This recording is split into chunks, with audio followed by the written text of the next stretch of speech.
to the Peach Festival, which is something that happens here right before college begins. And we had a lovely morning eating peach pie and tasting peach beer and tasting peach cider and all sorts of things. And we even had a peach funnel cake. It was too. just peachy. It was peachy. So Peach we looked at beer. the clock, and Cece has a party with her voice teacher studio. Opera singer stuff. So it's very important. So she couldn't be here, and the reason she can't be here today is because she's working. But so we start heading back. I drop her off, and then I go, try to go home, and oh my God. We find out that I see police cars everywhere. The blocks are cordoned off. There's detours going everywhere. So, apparently the city decided to throw in a bicycle race that split the city in half. They didn't tell anyone. I didn't. Allegedly, it was on flyers and in the local newspaper. But, I have a life, so I don't read the local newspaper. And I don't walk around the street going, are there any flyers here? No, they didn't mail anyone about this happening. The city was essentially split in half by the major artery of the city. There was no way to get around. And we did find a very, very contrived way to get around the blockade. But even then, we couldn't get to my apartment. My apartment was essentially cut off by 3 blocks of cones. I couldn't even get into my own parking lot. So we went down to Starbucks and waited for about 3 hours for this goddamn race to be over. And by the time we got here, we had to go to a farewell party. So I essentially left home yesterday at 10 a.m. and I did not get back until 11 p.m. because of the goddamn race. And that's why I was not here yesterday, and we had to cancel the show. Postpone. Yes, postpone the show. And right now, I seriously loathe cyclists at this point. And I was, it's ironic because this is one of those times where every episode we do, we try and become a little bit more polished, a little bit more professional, and get everything a little bit better. And a couple episodes ago, we decided that, in case one of us can't be here, we set up for an alternate host to be able to step in so that we can have somebody ready, and so that we'd have our 3 people here at all times. We knew Cece wasn't going to be able to be here on Saturday, so I asked Foof if he would be happy enough to join us. And so here, Foof and I were ready, and I got everything up, and I was like, yeah, I'm stuck in traffic, and I'm on Skype, swearing up a blue streak, going, I have no clue what I'm going to do. I don't know what's going on. Help me, help me, Obi-Wan Kenobi. And what's sad is that the entire time he's going through this, I'm saying, well, he's handling it better than I was, because that particular morning I had been inconvenienced by a marathon for 5 minutes, and I was cussing them out and wanting to taste their blood. Well, no. This is how bad it was. The problem was that you had this going on, plus also about half of the streets in the city right now are closed down because of renovations. Renovations, mind you, that are happening the weekend when all of the kids are coming back and moving into their dorms for college. So it's a ginormous clusterfuck. They could have done these renovations anytime during the summer when there's hardly anyone here because, again, they're all gone. All the kids are gone. So you had people from the Peach Festival, you had the kids moving in, taking up all the sides of the road, you had the streets closed off, and then you had the rerouted traffic. I wanted to run over cyclists. It was that bad. I was, do not even cross in front of me. I will step on this accelerator. Are we supposed to be broadcasting? We are, and just keep going, and I will figure out why we're not. I am working on it. I'm like, that's why I'm not nearly as talkative right now. Oh, dear. Foof, you want to talk about what you've been doing this week? Oh, I've been a good little slavey at work. Yes, he has been. Yeah, my recreation has been see, one of the things where people talk about hacking, they will talk about hacking. They'll have Barbara Gordon doing these amazing, impossible things. They'll have people in TV and in comics just somehow instantly get into a system and instantly do amazing things. I have, as part of my job, some of the most advanced server systems available that aren't even all completely on the market. And I have some of the most advanced network tools and OSs. And getting these stupid things to behave even correctly takes hours. Yeah. Hours and hours. So hacking, people who really do hack going in through backdoors and so forth, those guys take a lot of time and they use a lot of scripts because a human would die of boredom. We can probably assume that when we see Oracle, Barbara Gordon hacking into these things, it's always a time lapse thing. She starts pressing, and then it's the next time the camera cuts, it's 8 hours later, and she's taking a shower and combed her hair back again, because I'm sure that if we actually kept going, we would see her her hair would be ratty, her eyes would be bloodshot, she'd have bags under her eyes, and she'd be crying into the computer, going, "Batman, stop it! I'm only doing this as fast as I can." Except that, of course, they show her doing this, and then it's like, quick, Oracle, we need this information immediately. Oh, sure, click, click, click, poof. Click, click, click. It's kind of like what happens when you see I'm trying to remember what the name of the show was. The movie, sorry, Grandma's Boy, something like that, where you have it was a comedy. It's actually a very funny comedy. I think it was actually Mama's Boy, but Mama's Boy, who wants to be a game developer, but it's typical that Hollywood does not understand how game development works, because basically you see the guy just typing away at his screen, and then the game just happens. Hollywood writers are the people who think that all you need to do to create a 3D character is the keyboard.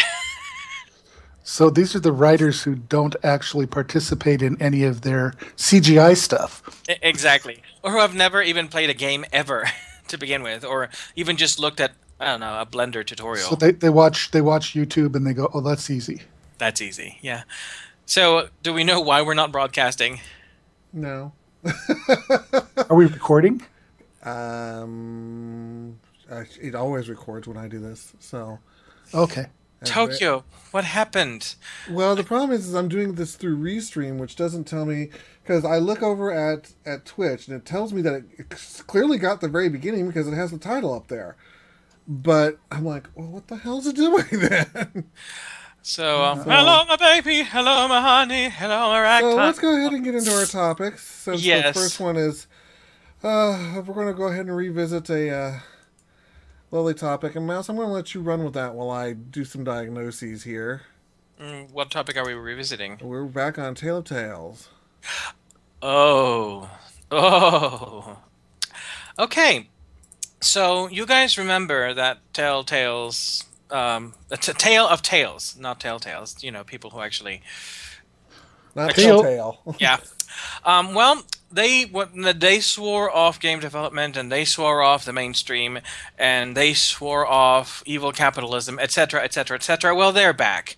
They actually are interested in starting a new Kickstarter for a new surprising project, of which we have been told nothing yet. They expect the campaign to go live in October.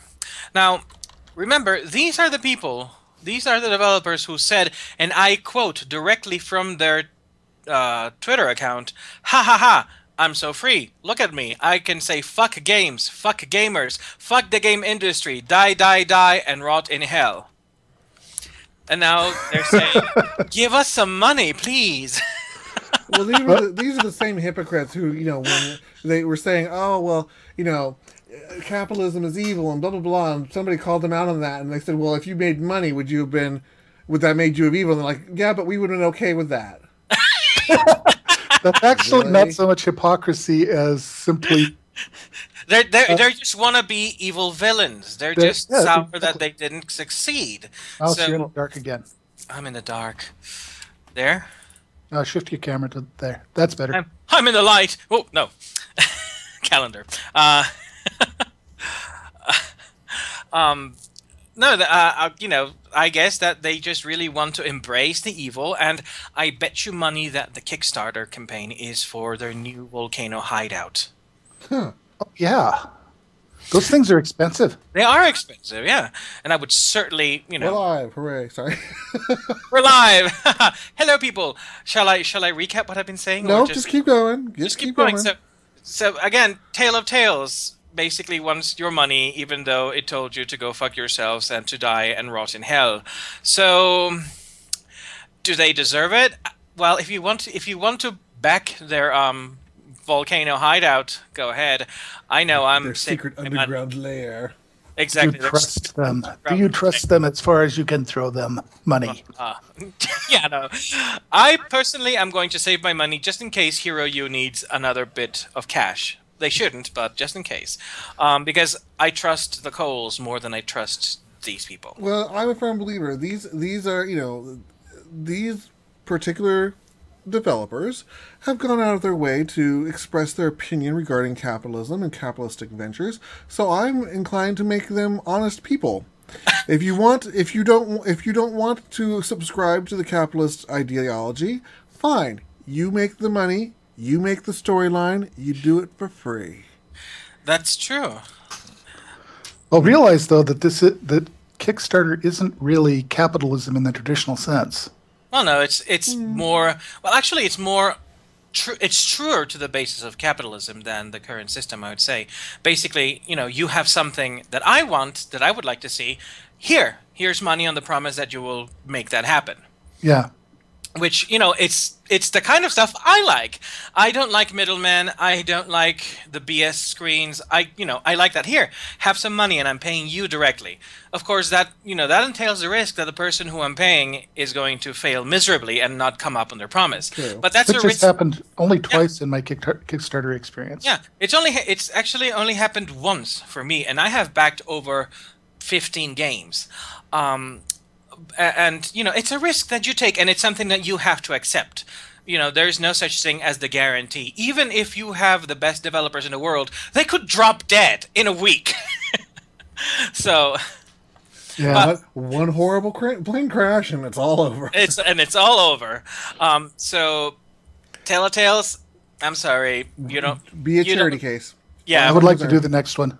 Yes, let's do the next one. Next up is Everquest II. Evercrack. 10 years of silence. They've just been chugging along, but hiding in the shadows of the giant WoW. And now they've come out of the shadows with something that is please let me read this one. Yes. Go for it. Okay. Go for it. Daybreak Games is trying something cool with Everquest II. Players caught breaking the rules or just being generally terrible people aren't going to be suspended or banned. They're going to be banished to a prison server known as Drunder. Yes, it's so beautiful. Now, this is explained by Holly Longdale in some forum post on Gamma Sutra. Sounds a lot more like exile than mere imprisonment, it says. Well, it is, because you can't come back from it. You can So petition, but once you go there completely. Every character you own, no matter what server they're on, they're all going to Drunder.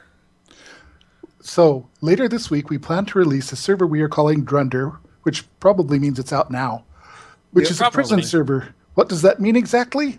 Ultimately, players who are caught breaking our rules and disrupting EQ2 live server gameplay will be flagged for this server and no others ever. Ever. Characters on these accounts will be copied to Drunder, the prison server, and can never leave or transfer to another server. They get thrown into the Phantom Zone. Australia. Those in Drunder won't get any customer service from Daybreak, but they will still be able to play the game there and will have to keep paying a membership for the privilege. So no customer service because they've been so bad that they are no longer considered good customers. Exactly. You don't get any customer. This is something that Ultima Online should have done from day one, honestly. Oh, that would have made their whole horrible, really horrible experience much different. Much different, shouldn't it? I'm wondering if this is perhaps a sign of things to come. I mean, if this is successful, could we see one of the WoW servers suddenly being, the pit? Yes. Oh, wow. The twisting nether, That would be interesting. I'm also interested in seeing whether the next EverQuest iteration, which has been in the works, will also carry this business model with them. because that would be just wonderful. I would actually pay a subscription knowing that I would actually no longer have to deal with asshats online. Unless they get you for some reason But and again, decide to put you there. But again, you don't have to pay. Yeah, well, exactly. that's the thing is they said, if you're there and you believe you've been there by mistake, there is a way to petition to get yourself out. So there is that level of customer care. So if someone is an asshat to me and says, "Oh, this dude is over here playing, I'm not doing anything wrong," and they somehow get me banned to Drunder, I'm gonna be like, no. Would you like video evidence? Because Yes, and actually, they should have. I think that one of the ways that because if we're going by hearsay, word of mouth claims, etc., it can get very, very tangled. They should include an autologger in the game. oh, there. Well, in there fact, are. the games, the way these games work, they do actually keep about a day's worth of log of everything that's happening on them, because it's all in the form of little packets going back and forth. Interesting. You just have to have a tool that lets you browse them. Yep. That's how they know when things have been unduly duplicated, or whether they were in a trade and something got destroyed by mistake or whatnot. Is they can go back and say, "Oh, yeah, that's it. That's exactly what happened," or "Oh, you're lying to me and screw you," kind of thing. So, I'm dying to know. I haven't played Everquest II in a long time. I think it's been probably about 5 or 6 years since I last played it. So I'm dying to see how this plays out. It's not enough to bring me back to it just yet, but so. I just re-downloaded it because I want to see this in person and see how it starts playing out. Oh, good. I will let you know because I'm your victim. I have a certain, I don't know. I guess it's the Vorpal field. I do have a knack for running into assholes on I do have a knack for running into assholes on MMOs, so we'll see how it turns out. It's a gift. It's a talent. All right, so next up is a game that I came across called Between Me and the Night. This is a very bizarre little game that's coming to Steam Early Access, apparently on September 4th. And it is possibly looking at a mid-October full release, and it's I don't even know how to explain this. You are walking around in this very surreal little house, and during the day everything is normal, and you can play little video games and explore the house and whatnot. But as night comes on, the house starts doing weird crap. Ooh. The TV starts wandering away from you on little spider legs. Things start wandering in the halls, and you have a choice. You can either go to sleep or you can keep exploring. Except that if you keep exploring, you're getting more of the real world, and if you go to sleep, you go into dreamland. Yes. And it's just a bizarre, and it's not visually it's not my style of game, but I'm like, I am so intrigued. I don't know if I want to watch somebody play it addictively or if I want to play it. I know. It sounds so alluring. This is why I always wish I could show. I want to be able to start showing these trailers up on the thing. It's just that for a podcast that sucks for you guys, and I don't necessarily want the podcast being yanked off of YouTube because I accidentally showed something I shouldn't. Is there a way to provide links to some of our Viewers. feed here? You can only do it into the chat room, unfortunately, and since you guys are only monitoring one chat room at a time. Yes. We could probably start putting links to things like that in the show notes. When I go through and later and I put the description of the show, I literally put in time links so that people know when we're talking about different things. So at worst, I could probably start putting trailer links there, but unfortunately I can't put trailer links into the video itself because YouTube doesn't allow it. If I don't own the website, I can't link to it. All right. Well, then you can find it. You can Google. Google it. It's also being featured on indiegames.com, so you can find all the information over there, and it looks fascinating. And moving on to our next upcoming game. This is one that Mouse brought up, Exoplanet First Contact. So this game, which is currently being kickstarted, is a combination of science fiction, Wild West, action shooty RPG kind of thing. So those of you who liked Firefly should feel right at home in this sort of game. It does have some naming conventions that are a little bit on the silly side. What's the name of the planet? Catharsis. K apostrophe Tharsis. But, you know, whatever. That's just an irritated and bored explorer who found it. Catharsis. And that's always been my opinion of Yucca Valley. Yucca Valley. Oh my god. That's where the valley go comes. I was like, Yucca Valley. Oh my god. Followed by Yucca Mountain. Yucca Mountain. So, of course, the whole subject is, you know, you're in this planet. They're mining this planet, and the very rare deposits of anti-gravium are nearly gone, Which leaving is it stuff almost. that destroys gravy off of food. It's the anti-gravity. So, this game is kind of self-aware in many ways of some of the contrivances and some of the tropes of science fiction and westerns, and it looks really good. I'm actually tempted to kickstart it. It actually harkens back to both Tales of the Borderlands and oh god, what was the other one? Hopefully on the Fallout. Yeah. You mean Borderlands, not Tales of the Borderlands? Borderlands, Tales of the Borderlands. Tales of the Borderlands is actually the game that is not boring. I have played Borderlands, Borderlands isn't boring. You just can't play it alone. Well, yeah. Well, I'm sorry. Well, the art direction in Borderlands is absolutely gorgeous. The game is boring as fuck, and I don't like playing games with people, usually, unless it's, you know. But Tales of the Borderlands is actually good. There's actually I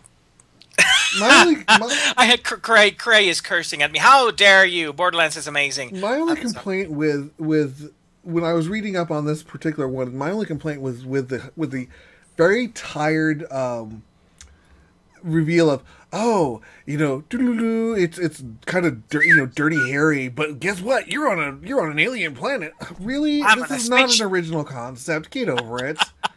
I'm on a spaceship. You're in space. Haha. You got a laser gun. Well, you're riding some alien lizard. I'm like, really. This is not shocking news. Can we move on to the meat? I'm looking at this strange little graphic on the Kickstarter page of some plant with a very fast-growing pod that is looking very rudely at the player. Definitely click the link and look at the Kickstarter. It's amusing. It is. So they're currently at oh god, land shark. One. Land shark. Oh yes. So they're currently at 14,000 out of projected $45,000, and they have 19 days to go. So they might be able to achieve it. I certainly hope so. And now Kara is giving me shit. Yes, I'm sorry. Borderlands is boring. There's long stretches of roads that just have nothing at all. Where are they talking to you at? Various chat things. If you people want to comment, log into over our to the place chat. where we can all see. Talk to us. Come here, one of us. Yes. Borderlands is actually pretty cool to watch other people play if you're not into that kind of fighting game yourself. Well, here's the thing. The concept is that it's best experienced when you have other people to play it with. Some of us don't run in circles where a lot of our friends play Borderlands. I am primarily an RPG adventure gamer. Well, not just that, but Borderlands is also one of those games where you are zerging. Your ability to survive an encounter is nominal at best, and so you are going to spend a great deal of time zerging, just like in Dark Souls and stuff like that. Unless you are extremely talented. Because I played with two other friends in one of the Borderlands games, and mind you, I was level 1 and they were level 10, and we were all dying equally. And Absolutely. it was a horrendous battle, and It was a mighty battle. it's somewhere in YouTube, I'm sure. But 'Twas a mighty battle, and we repeated it the next yes, we 2 days. repeated it many times. There was much flailing of body parts, limbs flying off, and a lot of me going, "I'm dying! Somebody, I'm dying!" Sounds like my honeymoon. Oh goodness. Yeah. So shall we move on to the next? Yes. Oh, and if you want to look up this game, it's called Exoplanet First Contact. It is currently being kickstarted on, obviously, Kickstarter. So give a look. Next up is Goliath. Goliath. So we're talking about mixed genres. So now we have big mecha punchy robots with action adventure survival game where you are dumped in a planet and you basically have to craft these Goliaths, these mechas, basically out of whatever you can find. You can make them out of metal, stone, crystal, or wood. You can make a wooden mecha. How steampunkish of you. I'm not going to say a damn thing. Oh, you know you wanna. Nope, not gonna say it. So this bad boy, it looks really fun, and there's a linear story that you can complete. There's quests, there's factions, there's missions that you can get from factions. So it's kind of like I believe there are 4 NPC factions. yes. And they're looking for $50,000. They currently have amassed $7,000 with 296 backers, and it has 23 days to go. This is another project I would definitely consider. The art direction is pretty cute. Okay, it's not cute. I like the way it looks. It's not cutesy, but it sort of has a certain comic book feel to it. Which I have to disagree with you on this one. I would like it if it had the art style of the picture here. Looking at the actual 3D models of the human male, I'm like going, he's misanthropic. What's wrong with him? I mean, I realize he's got a gigantic mechanical arm, but he's triangle He's shaped. actually he's slightly super deformed. Slightly? He's definitely super So deformed. he's micro deformed. no, the arm is what's totally out of proportion. But No, it wasn't No, the arm. his His legs upper- are really too small for his body. His legs are smaller than his arms. It's a variety of super deformed. well, that's what we call skipping leg day. Really, he has Kentucky Fried Chicken Skipping syndrome. leg day, not drinking his milk, clearly. His head is also bigger than his chest. Yeah, it's like I said, I would like it if it were this style here versus what they've given. I can't see what the picture is because. Picture is a clip Look of at the picture. It's up. the top image. We're from broadcasting. Oh, live. that one. Okay. Well, no, I can't see what you're broadcasting because I'm on Firefox, and Firefox has decided it doesn't like Adobe. Okay, well, I'm talking the actual Goliath title page. Oh, okay. Oh, I like that. I like that art style. I'm not quite sure why they decided to go for a different look. Who knows? because it's easier to model. It is easier to model and probably easier to animate too. The simpler the shape, the easier to animate it is. He walks like a triangle. He should just There are- roll. Yeah, he's Dick Deadeye. So yeah, I mean, that's why I'm like, visually, it doesn't even remotely appeal to me. Unfortunately, I mean, it's an interesting concept, but I really like wooden mecha. That's just a bizarre idea. that's just a golem, as far as I'm concerned. Coming from a fantasy trope environment, that's just a golem. It's not a golem if it doesn't work on itself. Who said it doesn't? If you have to pilot it, yeah. Who said he had to pilot? Don't spoil my attempt to nitpick at you. Okay, fine. You're failing miserably. Shall we move on to the next? Oh, really? Really? Shall we move on to the next? You can continue the show. Sure. I'm just leaving. No, get back here. Get back here. So this is why it's a 3-person show. We can disagree. We don't all have to agree. Geeks are not unified at all times. Well, you should There's no exactly as I say. what you call it, unified field theory for geeks. No unified geek field theory. That's the Borg field. Anyways, Orion Trail. Orion Trail. So Oh I man. am sure a lot of you have very fond memories of dying of dysentery and other horrible diseases, being killed by incursions of natives and snakes and running out of water, etc. Now you can have all of that in space. But see, And you have to say Oregon Trail because without those words, people will go, "What are you talking about? That was yesterday." well, there used to be this educational game, this sadistic educational game called Oregon Trail, where your mission was to die. Your mission was to go from Kansas to Oregon. Your mission was to die. Let's be honest here. Yeah, The well, whole point of the game was to find the most horrible way to die and show your friends how. And you had to name your crew after your friends, and you could show them. The next day. Oh, guess what, Karen? You died of dysentery. You pooped until you died. Yeah. James, look, you went in there and you drank water out of that thing, and it was actually bleach, and you're dead. And you're dead. And Mom, you died of cholera. All of the diseases, of course, are gastrointestinal diseases. Gastrointestinal, yes. But this game is sort of Star Trek meets Oregon Trail. The art is gorgeous. I love it. It's pixel art, 2D pixel art, but it has so much character. You choose your crew based on a random selection of pool every time for every slot, and everybody has different strengths. You have the combat, you have science, you have bravado, which I guess it's the Kirk factor. Was this the game that you were playing when I was listening to you and you're like going, "Oh, damn it, we're being attacked by aliens again"? Yes, that's the one. Wait a minute, is that a space weasel or a space frog? That you have space bears, space wolves. There's a space bunny race. I haven't seen all of the races yet, and they're not all completed. It's an early access game.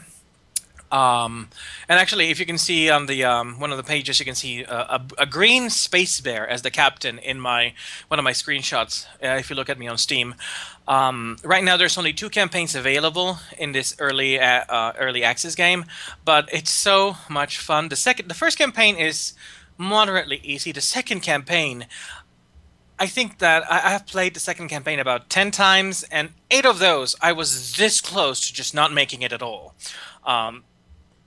And actually, no, and 3 of those I actually died. I love that tombstone. Garth was eaten by warp weasels. Yes, and of course, every time you get to a new star, you have events that pop up, and you have to resolve them according to one of your stats. So, for example, warp weasels invade your ship, and you can try to capture them, and that is your bravado. Your entire crew has this cumulative skill pool that takes all of their traits, and so you have the ship has a general bravado of 5, science 2, etc. So you try to decide, and then it's a bit like a slot machine kind of thing. Your bonus actually gives you more chances of scoring a success, but you still have a chance to score a failure too. So it always keeps things interesting. And along the way, you get you try to get food, you try to get more crewmen, you try to get more food, all of which your food and your fuel diminish with every step, which every warp you take.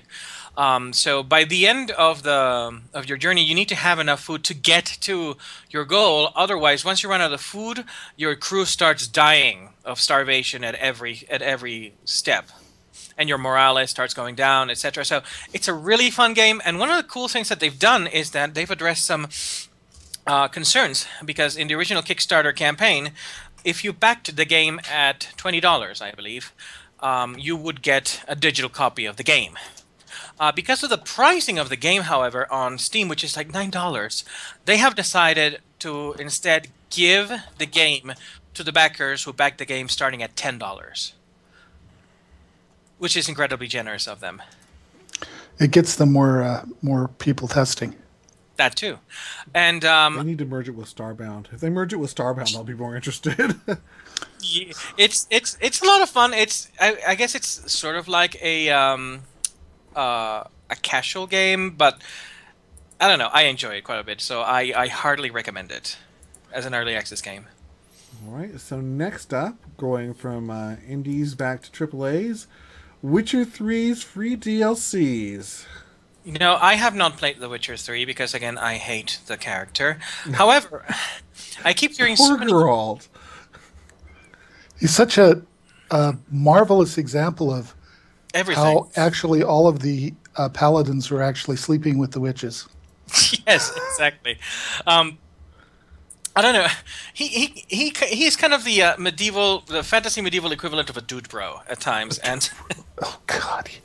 he is. He is. You can see him going, "Wench, hold my drink. See this." He's definitely the postmodern deconstructed hero. Yeah. Well, he's very, very deconstructed. Let's just leave it at that. Well, However, And also his he's a clothing is deconstructed rather often, too. He's a deconstructed werewolf for all intents and purposes, is what he is. that's true. In any case, the game, however, has been praised for its sprawling open world, for its writing, for the missions, and because the fact that these people have actually that Project Red has actually done the right thing in how DLC is handled. There has been a ton of free DLC that has been mostly 16. yeah, 16 DLC packets. A lot of them have been cosmetic. Very, very little of it is actually pay to win.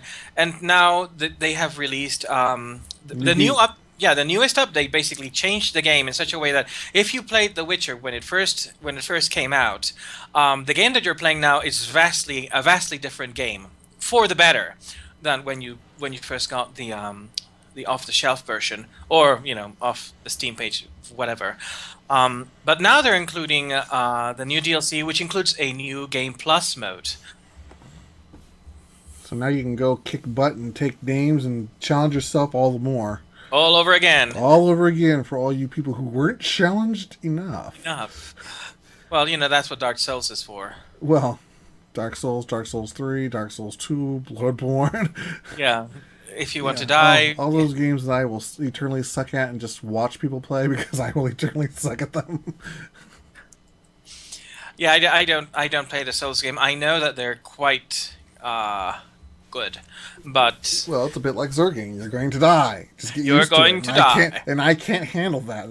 That's a rage quit.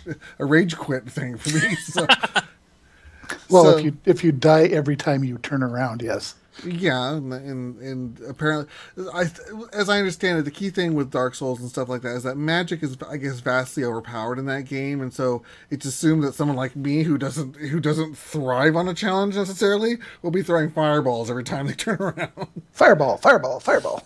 turn around. Because most bright of eyes. anytime I'm watching somebody play it, they're like going, no, magic's for pussies. We're just gonna go fight them. Skill level 1 with a sword, and we'll take the extra challenge of not wearing any armor.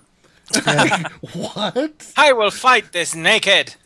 I'm going to fight the end boss naked with no additional skills. What? Why? Vicar You Amelia. realize that everybody throws fireballs at you because you're naked. Exactly. So, moving on from Witcher, next up is the Duke Nukem lawsuit. So, of course, 3D Realms was 3D Realms were at one point creating a Duke Nukem game. Duke Nukem game. Nukem. Duke Nukem. Unfortunately, it seemed that the rights belonged to Gearbox, so they sued. And there was a recent settlement, and of course, the rights do in fact belong to Gearbox. 3D Realms decided instead of making the game that they were going to make with Duke Nukem, I don't know why. I'm talking about why make a game about Duke Nukem again. They decided to make a game called Bombshell. Bombshell, which now features a female protagonist. At this point, I really do have to ask the question: is Duke Nukem even a franchise that has any reason for existing in this day and age? Well, yes, because there are people who want to play it. Yeah, I mean, that's like asking, do people really want to see Doom? Yeah, People really need to have another Mario race. Or Diablo, or clearly someone. Well, it just seems that the franchise has become so toxic because of the last few Well, games, including the ever. incredible drag between alleged releases. Yes, exactly. It's kind of like it has been touched by the taint of vaporware, and at this point, especially after the huge disappointment that Duke Nukem Forever was, is is there any future for this franchise within the next 10 years, or is this something that maybe they should just let lie for maybe half a decade or so until people wash their palates of that horrible, horrible game? That I have the stupidest expression on my face when I'm just sitting there looking. Well, I'm just looking at the cameras, and it's like Mouse is off to one side, Foof is off to the other, and I'm dead center, and I'm like, guys. Well, if you look at our Let's- if you look at our let's do cameras the, on the regular system, Let's do the Charlie's Angels pose. No, because we're not lined up quite like that. Sorry. Oh, damn it. You're no fun. I keep getting half of Mouse's face, and Foof is just in the corner. Well, how about there? Am I yes, now you're fine. You keep moving off to the side. I am have you standing done up. something weird with the have you done something weird with the placements? Because on the Skype image, we're both centered. Well, I'll have to play with it again later. I'm just like every time I've got Of course, on the Skype image, you're off to one side too. Yeah, on the Skype image. Well, on the you're Skype way image, you to the guys are on a different camera. You're on this Oh. camera down here. Broadcast is on this camera up here. I can't have Skype and XSplit grabbing the same camera. They don't like it. They have actual fights over it, which causes Damn. bad things to occur. Yes, people, this is live. Hi guys. Yeah, Hi, guys. we're discussing Bickering our over cameras because we Anyways, really don't want to talk about Nukem. Nukem, yeah. This is just mostly as a curiosity. So, the game was reconstituted as Bombshell, and it's going to launch sometime later this year for PlayStation 4, Windows PC, and Xbox One. And as far as we understand it, there is currently no plans to bring the Duke back. I do hope that is the case for a couple of years until we get... There's one thing to note. What? Bombshell, because there's no possible pun in the name Bombshell, is a female protagonist instead of a male protagonist. Yes. So, she'll be the the Duchess. Duchess Nukem. yeah, Duchess Nukem. she will be the Bayonetta to Devil May Cry's Dante. But I it's don't think Unreal they can Engine, pull it so off. it probably won't suck too badly. All right. Yeah. So moving away from old franchises to renewed franchises, Fallout 4. That's an old franchise. Let's just keep going. Well, it's a renewed franchise. It's coming out again this in a couple of months. But one of the things that Bethesda has had this special edition version with a Pip-Boy that you could actually get, which is supposed to be able to hold your cell phone, as I understand it. And it has an app, too. And it has an app, and it was sold out almost immediately when it went up. And very recently, just this couple days ago, they went and announced, hey, we've got a few more that we dug up, and, quick, get them while they're hot. And no sooner had they said that they were gone They're all again. gone. Before the end of the day. Yeah, Before the they end of were the game. gone again. It was like buying a PAX ticket. It was just gone. It's just, yeah. Yeah, that thing is so huge. You know that I occasionally look at some of the Champions Online bracer things and go, what human being would put something that size that looks like a backpack on A their arm? Fallout 4 player. Now you know. Now you know the answer. And now that looking at the Pip-Boy, I can say, oh, well, there are reasons to think that people would do that, aren't there? In all fairness, if I could have gotten one for Mummer, that would have cemented my ownership of his life forever. I already own his soul. I think that would just basically get me the rest of him. But just speaking of Mummer, just so everyone is aware, he is expecting his 4th child this weekend. Yay. So good thoughts to the young one. But just thought I'd bring that out because this is his topic. Aside from that, Is Fallout the child Shelter. going to be named Vault Dweller when they need to name the child the Vault Dweller? No, they've already named the child, and Oh. he's named after another of Mummer's favorite things. So Do we need to know? the child's name is Roland, and he's named after the gunslinger. Oh, good. Oh, nice. So basically, the other thing for Fallout is Fallout Shelter. They came out with their stats. They topped 1 billion play sessions in the first month that this game was released. I can believe it. And Mummer was even somehow had rigged up Android on his PC so that he could record play on Twitch playing this for a couple of hours. So they published some of their stats. Something like, let's see here. At the time I grabbed this graphic, it was 85,391,869 vaults created. Over almost 82 million babies were born. Yes. 29 million hours played. Over 1 billion sessions played.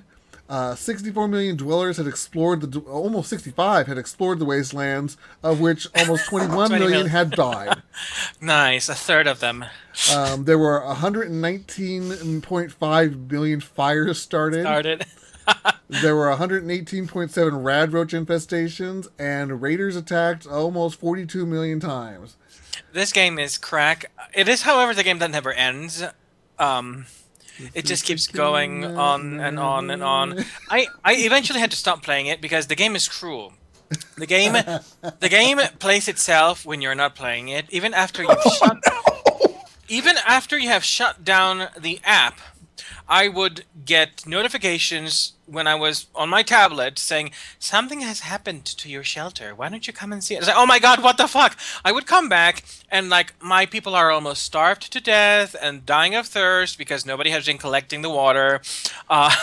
There's no power. Like a Tamagotchi. You don't feed them, they die. So it is like a freaking Tamagotchi. And it's a server, and the server is still running, and you're just clients. Well, yes. Well, even when my tablet is offline. Sure, because it knows about you and all of your connections.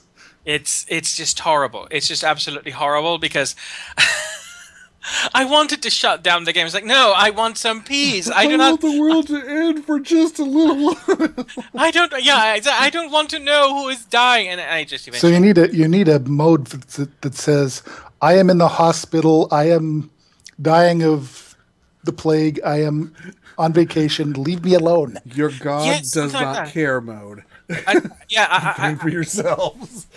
I mean, I got pretty good. I got up to 92%, 92% happiness. I had all of my resources just fine. I had them decked out. They had armor, etc.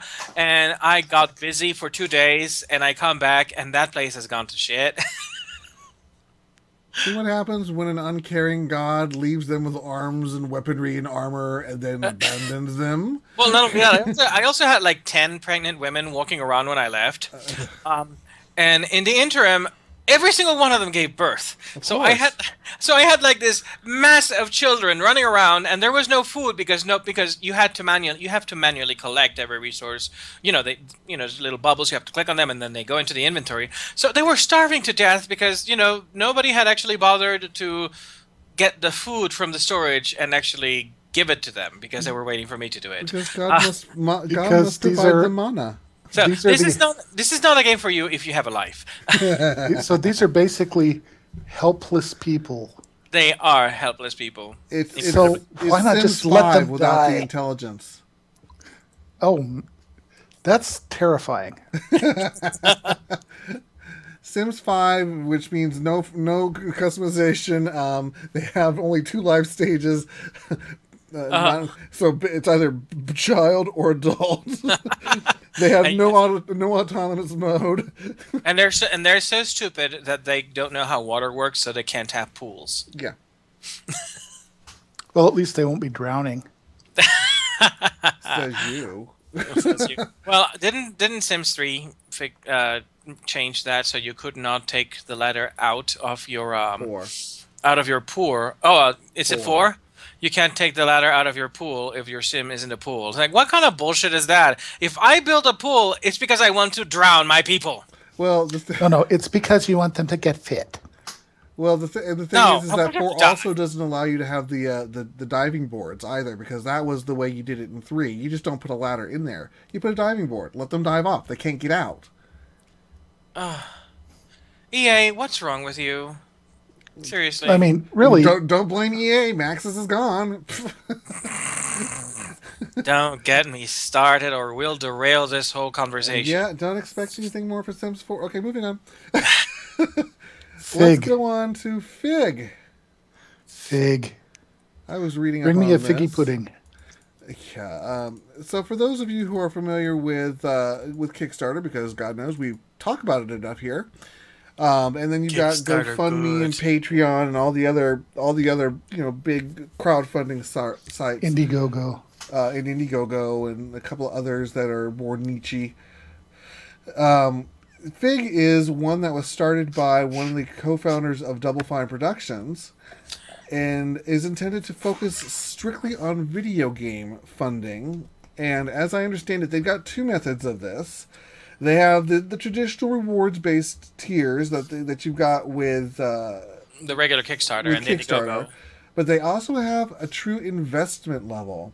An investment level means that you, for a minimum investment of $1,000, and by the way, you must be effing wealthy to prove that you can, pardon me, that you can sustain this and that you can, afford it and not be eating off of food stamps for the next, whatever.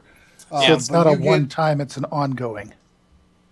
but No. You need to for to be considered a certified investor, you need to have an income of $200,000 a year.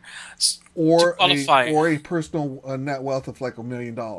Yes, and this is so that basically the investor level investors are people who know the risks of this type of venture.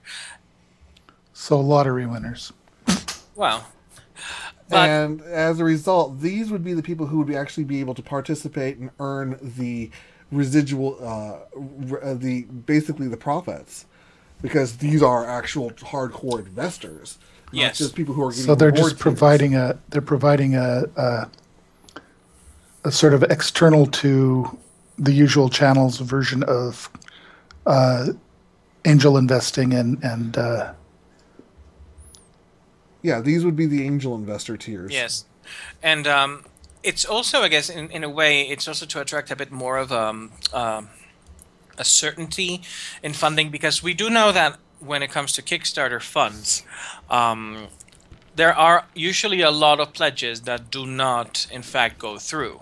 So a lot of times, developers end up being below their original goal just because you had just recently you had issues in Kickstarter with people hacking into Kickstarter users' accounts and making enormous pledges that they obviously couldn't cash. Actually, Hero U got hit with one of those, but fortunately they detected it early, so it didn't. yeah, you'd think that anybody getting one of those big investments would also have the person respond and say, "Are you sure?" Well, that's one of the things that Lori and Corey did. That's how they found out, and then they had another generous investor match one of the amounts that had been promised and then withdrawn through that. And I actually asked Lori, "Did you check these people?" And she says, "Yeah, we know who they are. We've talked to them." So usually, it's common. It should be common sense that when you receive an enormous donation of an enormous promise, you want to go, "Thank you so much. Tell me what motivated you to do this crazy thing." And if you get a message going, "What the fuck are you talking about?" Pay You've got a attention, problem. Twitch. Pay attention. Yeah, pay attention, Twitch. Pay a lot of attention. Because there have been many of you broadcasters who are who have been caught on YouTube accepting the, oh my god, $10,000 for doing nothing, and then get shocked when that $10,000 disappears. Yes, exactly. Pay attention Be to very this. careful. Always make sure that you talk to the people who are giving you tons and tons of money. They might not be real. Yeah, this is why I don't actively ask for tips. You want to tip me? Great. I'm not going to acknowledge it anymore. But thank you so much. Thank you. Your tips are very appreciated. But the other aspect of Fig is that because it's a curated type situation, because this is being operated by a lot of industry professionals, that you're only going to see one game at a time. Mm-hmm. You're not going to see any, there's not going to be any competition, so you're only going to see one game at a time. And I'm wondering, really, is that going to drive enough traffic to this site? Why is it a site then?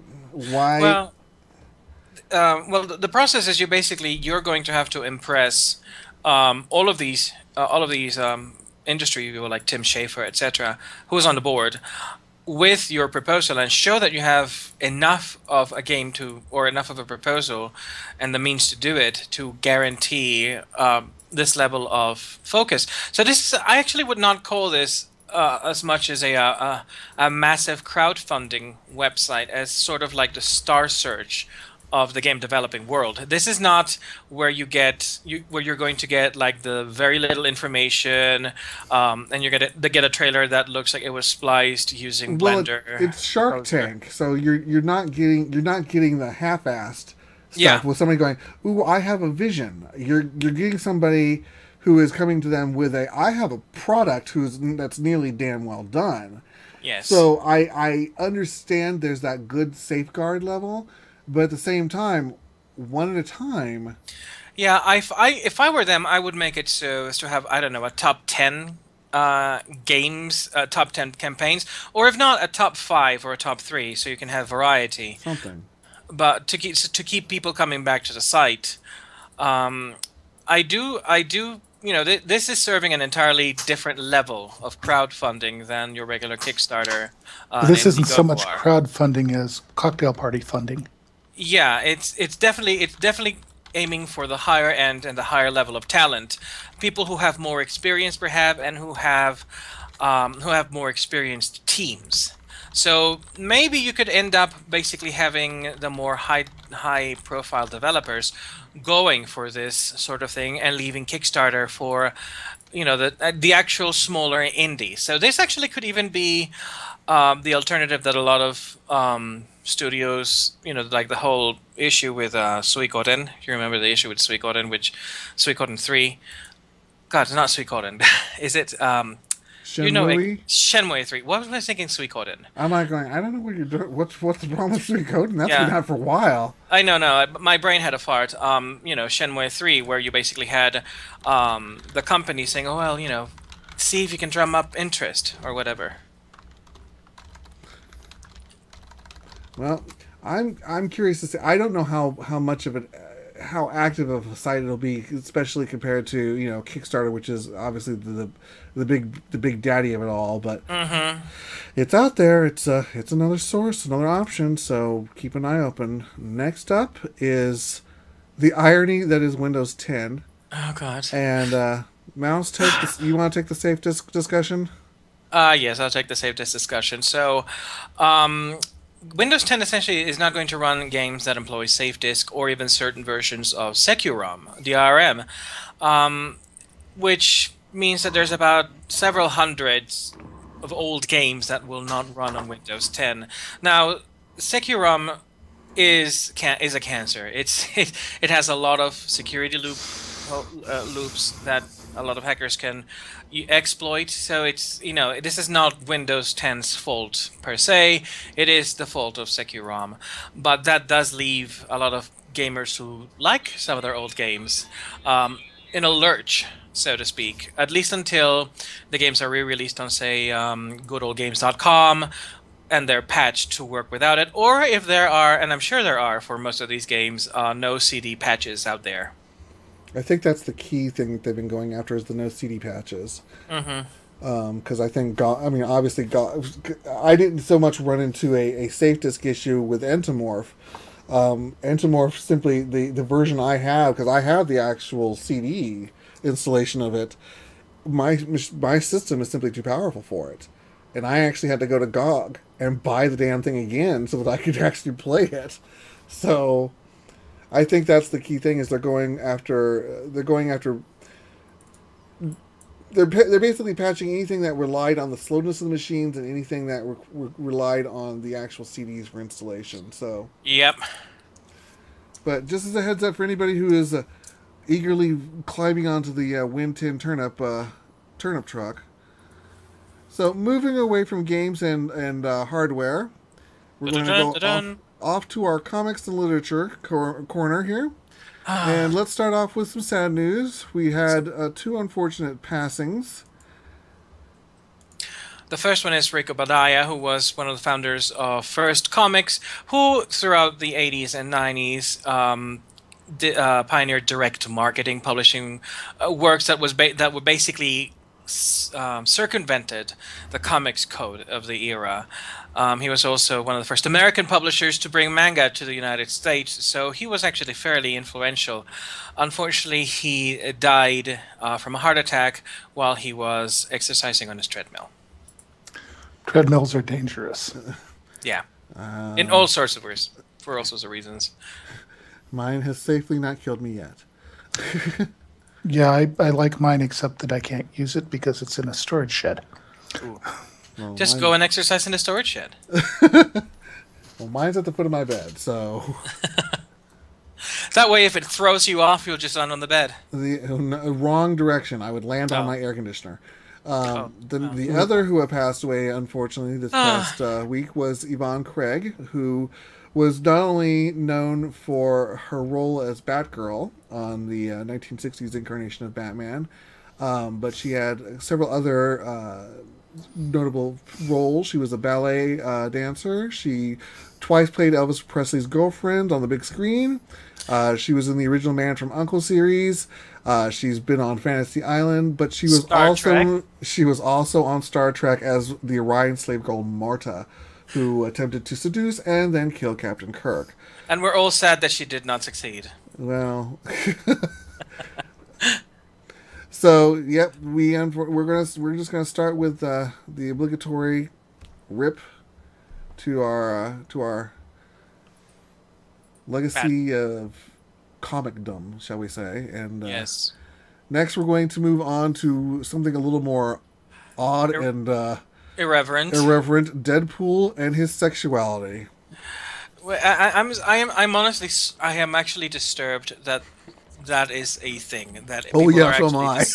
That people are actually thinking of Deadpool as a sexually compelling character. Well, I think that it's because if you look at his, like in the video game, he's sitting there talking about how, he's got all these freaking Marvel babes all around him and all that stuff. So there's a certain level of he's kind of out there and being blatant about it, and he's doing the jerky guy stuff because it's comedy, and that's what Groucho Marx did. But I think the fact that somebody went so far as to make a thesis on his... No, they wrote an essay trying to prove Deadpool's sexuality, which I have not read because there is such a thing as places where I will not tread in fear of my sanity. Well, the end result was here? This was all produced, brought to. I always mispronounce this name. Is it Nietzsche? Nietzsche? Nietzsche. I call him Nietzsche, but I might be mistaken. I've never met the man, so unfortunately his name has never been said to me out loud. So, but he basically came back and said, "Look, he's omnisexual. He's no sexual. He's whatever sexual." He's everything. His mind is in a constant state of flux. So he could go from being, gay to straight to being whatever at the drop of a hat. He says that's just the nature of the character. Yeah, the incidentally, don't get into the neurophysiology of how his brain works because it hurts. It not only hurts, but he would be spending the majority of his time as a jellyfish. I think he does most of the time, actually. But... Well, I'm sure he's been a jellyfish at least once or twice. But I mean, but that's what he was. That's what he was saying. He's like, I created this character. I addressed all this back in the day. This is just the way he is. Do not try and don't use him in your fights. Prove anything because he is the wrong horse in your race. He's like, go find. He's the wrong topic. ostrich in your horse race. Yeah, don't even try. Find a better topic and move on from there. I will even back you then. But it was just the thought that somebody's like going, you want to worry about the immortal, cancerous, psychotic. The arts are worshipping. Fourth window, wall breaking. Oh, it doesn't even exist around him. It's been detonated. Yeah. He breaks the fifth wall or sixth wall sometimes. But, yeah, okay, whatever. So, yeah, chill the F out, dudes. Really? Deadpool sexuality? Seriously? Apparently, that's very important. I had no idea. I am glad for those of you who are Deadpool sexual, but just chill out. Actually, I'm sad for anybody who is Deadpool sexual. Yeah. Yeah. Unless you look like B. Arthur, you have no chance. That's All right. basically it. Next up, this was funny because the writer of the Squirrel Girl, Invincible, I always say incredible, Invincible Squirrel Girl, Pro Ryan North, had a text adventure with Twitter. Go ahead, Mouse, you take it. You go ahead and do this one. So he went to, I guess it was a skate park in Canada. And in the rain, and he went down one of those, skate pits, and he decided to take pictures because the picture that he took of the graffiti is actually quite cool with his little dog Chomsky. But then it became very clear that he could not get back up because the rain had made all of the surfaces incredibly slick. I've fallen and I can't get out. Exactly. And so he tweeted, and he said, "These are the steps out, but I can't get up them with Chomsky. Am I definitely going to die here? Yes/no." And what happened next is something that could have only happened to the writer of the Invincible Squirrel Girl. I don't know if you've read the comic, but the comic is basically a farce, a very funny one, a very cutesy one. Basically, his Twitter followers and him basically started engaging into a point and click adventure game sort of thing. They started Imaginary Thomas tweeted to him saying, "Action, search surroundings." And Ryan replied, "All I have is an umbrella, also a pocket computer with internet access." And he took a picture of the umbrella there, and Jack Newhouse said, "Plug the drainage hole and wait until you can swim out." At which point he said, it's going to take a while. Murray, which is Merso Burston, said, "Like a skateboard, run from one side to the other until you have enough momentum to leave your hypothetical trap." And Ryan said, "Yeah, I tried, but I need both arms to stay at the top with Chomsky, and one is used up carrying him." So you basically have this conundrum. Someone said, "Use your t-shirt as a leash to build a body sling for Chomsky," and he took a picture of himself with a leash around his neck, and it says, "It's not big enough. I am now topless and stuck in a hole. Please advise." And Nicole Hoy, which is on Twitter, is I Heart Museums, got it. She said, "Well, pull yourself out, then use the leash to pull Chomsky's front half up while grabbing his behind with the umbrella handle." And that is exactly how something in Monkey Island would have happened. And so he took a picture, with a pony out or anything else like that. Yeah. And he took a picture of Chomsky having been rescued already, and there's a leash and there's the umbrella, and it's freaking hilarious. And someone, yes, this is Chris. Dr. Hastings said, "You are a character in a point-and-click adventure game, and Twitter is trying to combine everything in your inventory to solve this." And combined everything in his inventory. And Ryan said, "And it worked." So this just made me happy. And it reminded me of a point in the first game of the Secret of Monkey Island, where you have to cross over a cable that is suspended over a chasm. And you have the only way that you can cross it is that if you buy from the joke store a rubber chicken with a pulley in the middle. And this was me playing the game still as a kid. I did not speak fluent English, so I had a very hard time visualizing what this pulley was in the middle of the rubber chicken. So I got stuck in that game for at least I half a speak year. fluent English, and I'm having a hard time understanding what the pulley in the middle of the rubber chicken's for. That's a pulley and a pullet. A pulley and a pullet. Yeah. Good. Remember, the pestle with the pill with the poison is the pestle with the pestle. You're pulleying my leg. Let's just change topic. Next up. Yes, next up. Marvel's got some new heroines and a new title. First up is in the upper right-hand corner, right under our title, is the Red Widow. Mouse, that's yours.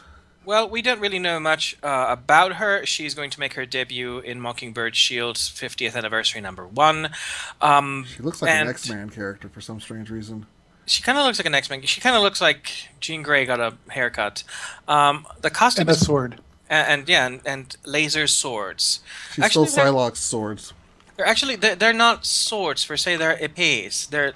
They're fencing swords, or at least that's what the handles look like. Unless it's very, very badly drawn katanas. They'd Katanas have to don't be look like that. sabers, actually, because it pays her. That's true. Yeah. But whatever Well, the case. And never the case. So she's Red Widow. Might be a pirate because she's wearing sabers. Who knows? We'll know more when she debuts. She does have the Phoenix Cockrum loopy belt with the long tassels there. She does. The reason I say she looks like an X-Men is because that little red thing on her chest kind of looks like one of the most recent X designs.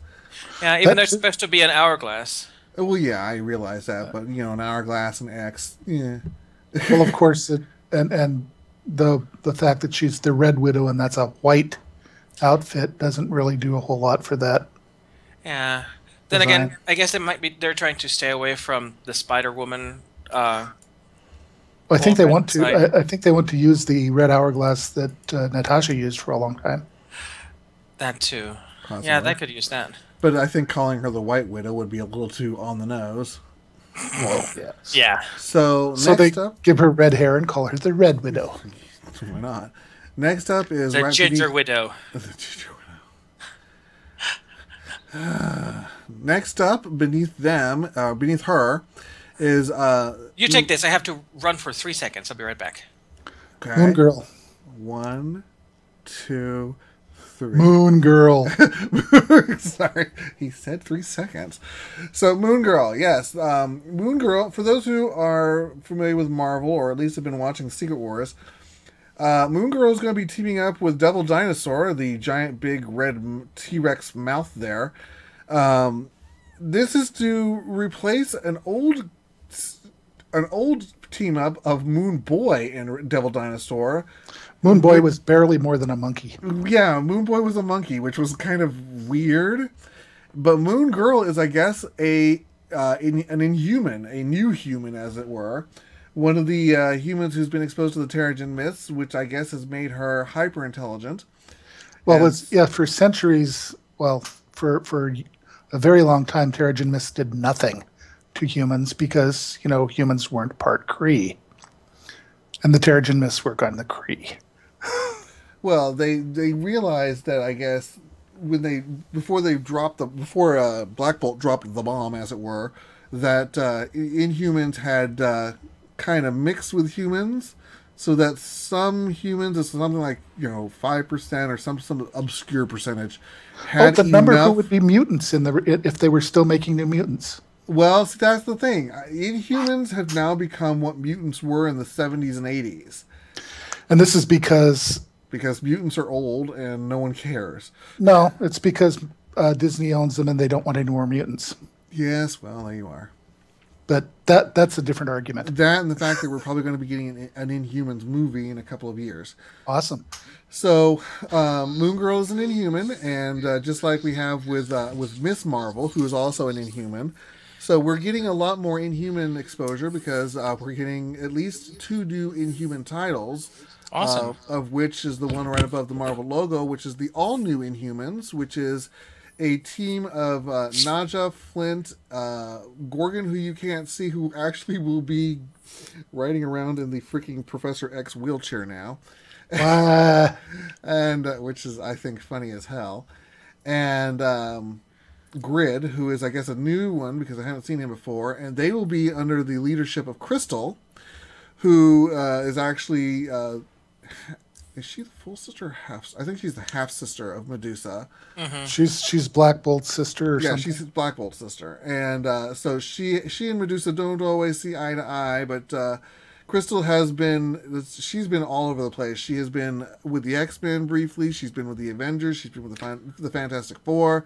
Long time with Johnny Storm. They were good buds. She has also been married to Ronan the Accuser, for crying out loud. Ew. How on earth did that happen? Well, she was. I Go think back it to was. Annihilation. I think it was actually. What do you call it? She broke up with Quicksilver, and she just needed something to warm the bed. Oh no! This was a political marriage Oh. between the Inhumans and the Kree.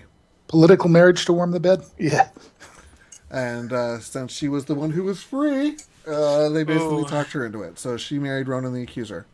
I don't believe that they're currently married, but so this is all. This is all so that Marvel can start pumping up the Inhumans because, as Foomf and I were discussing, the mutants suck. Yes, they do. They're going to start getting rid of them, I guess. And Well, mutants don't suck, although the writing around them has sucked quite a bit.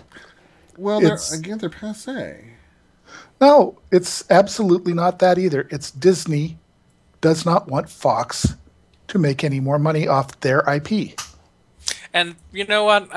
After what Fox did and the whole intervention thing on the Fantastic Four, I can see their point. Absolutely. But I'm literally saying that in terms of storylines that you had in the 70s and 80s where mutants were being persecuted versus what's going on now with the new humans who are the new mutancy. That is, I can see the persecution going there now because saying, "Oh, my baby might be a mutant. Who the hell cares?" Yeah, really, it's not. it's plug compatible replacement bad Yeah. guy. Yeah, because at this point, oh, my baby could be a mutant. Yeah, but he could also be walking down the street and he could be struck by magic lightning, and he'll still be like a mutant equivalent. Because you live in the Marvel universe and crazy shit's going on. Go down to the corner store and buy a couple of rounds of a couple cases of bullets and a gun, and do just as much damage. And turn into the Punisher. So moving on from Marvel, we go to Mouse's favorite topic in all the universe, Wonder Woman. I'm just gonna let you take this one. Oh, you're so Wonder kind. Woman. Wonder Woman. So, some of you might not be aware that there are, in fact, 2 Wonder Woman titles currently being published.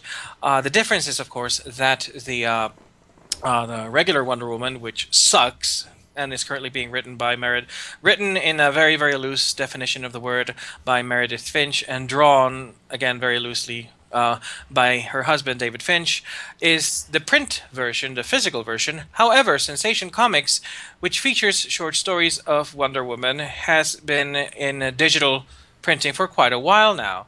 And nowadays, for most Wonder Woman fans, when you want to find more accurate renditions of the character, you usually go to Sensation Comics. In its most recent version, which is in Sensation Comics number 48, I believe it is. Yes, now chapter 48. It's basically a day in the life of Wonder Woman, and it gets a lot of characterization just right.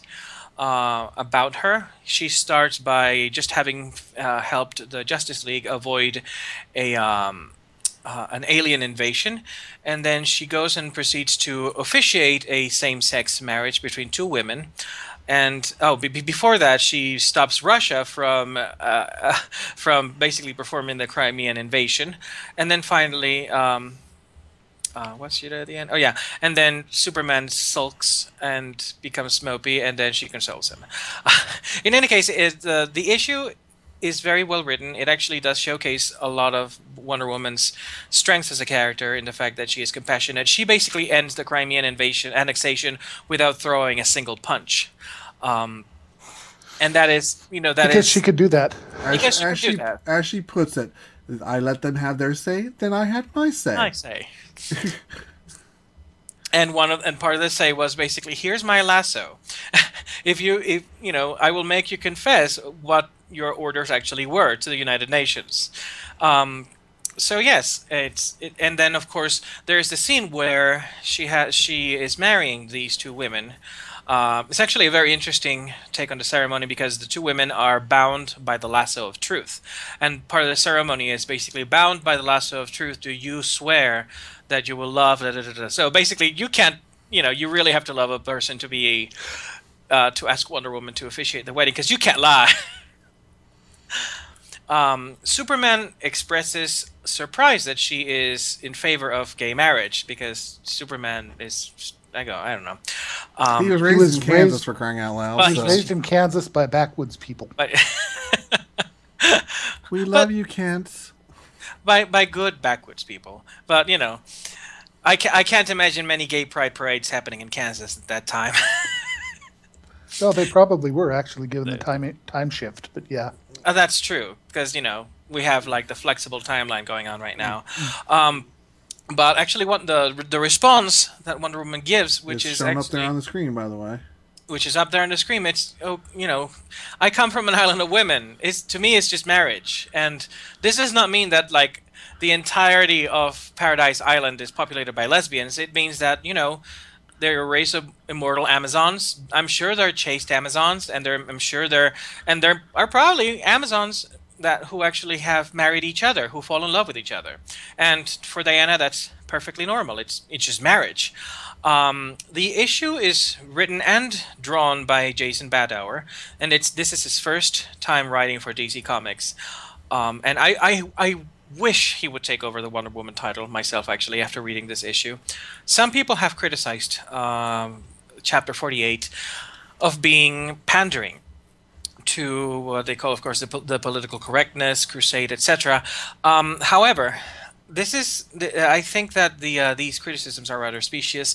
There is such a thing as pandering, and it's when you get characters like Vibe, back in the 80s, who were basically created as just this Latin male stereotype, and who speak in Dora the Explorer syndrome. Like every third word is a Spanish word for no reason whatsoever.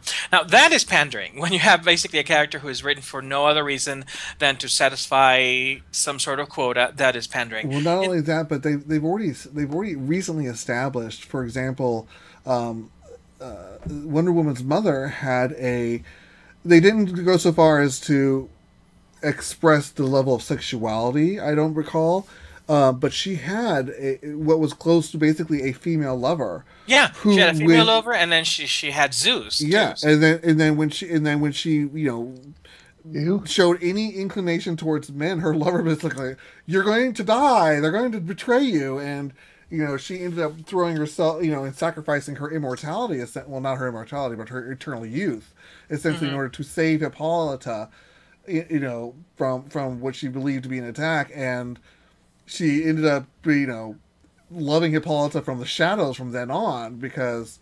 Yeah. But I'm like, it's established. This is already in the mythology. And in a way, she was not wrong, because, again, she was being seduced by Zeus, and that would mean that Hera, once she found out, would find her out and kill her, which she did.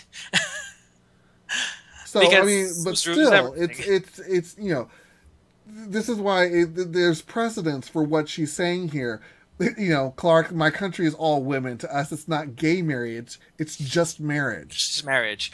Now, the interesting thing is this: that the way I put it to someone, and they said, I actually had a point, was no, this is not pandering. Wonder Woman marrying two women, officiating the marriage of two women, is not pandering, because she herself is straight or has straight leanings. She could be bisexual, but she has been involved with Superman, whatever. But she's grown in a culture where same-sex love is not something out of the norm. It's not something that is condemned. Pandering would have been for Wonder Woman in this issue to reveal that she has a lover called Labris, the lesbionic woman. That would be pandering, because the character itself would be just, it's exactly that. She exists just for that. Back in the day when I was, married to, making love to Sappho, we were Sappho, writing yes. poetry. She was writing me these lovely sonnets. That's why she was suffering Sappho. So moving on from comics, since we've got about 35 minutes here to go. There we go. Two huge topics to get through. So television. CW president has announced that there will not be, at least for the time being, any more DC Comics spin-offs. We've already got Arrow, we've already got Flash and DC Legends. Supergirl went off to CW's parent company, CBS. So the as far as best I'm reason concerned, it for makes this, sense. Best reason for this is that there's only 10 hours in a week that they can put original content out. Yep. Because primetime is primetime. And they already have 3 hours. Yep. They've already got 3. So it's not saying that there won't be any more in the future, but they've got to let Arrow and Flash and Legends run their course. And Arrow will probably run its course first before Flash, Maybe. most likely. Who knows? Whip. But, I mean, you've already lost Constantine, so, Yes. that went the way of the dodo bird. And, Well, that actually went the way of the overdone hipster. Yes. so... I liked that show, but it was so into itself. That's kind of Constantine, I think. That is true. Constantine is very much into himself. His head's up his own ass half the time. But that's where the magic happens. Yes, the magic happens up his own ass. Colonic magic. New school of magic. I like to see Zatanna speak backwards that way. Anyway. No! I did not want that metal image. Damn it. I'm so glad that Zatanna's player is not watching this episode right So, now. moving on. You know that for sure. So moving on, we are. I want a battle of the graphics between this picture of Elvira and the slave Leia outfit. But Elvira is apparently coming back in her own animated series. I don't even know why we need to animate her. My God, she looks fabulous for 60-something. I know. It's because she would have to move in it, and the effect would kind of Ruin it. No, I've met her in person very recently. She is fabulous. She is flawless. Her hair is even still red under there. Really? Yes. She's in her 60s. How? She may dye her hair, but her rest of her is still natural. They make chemicals for that purpose, yes.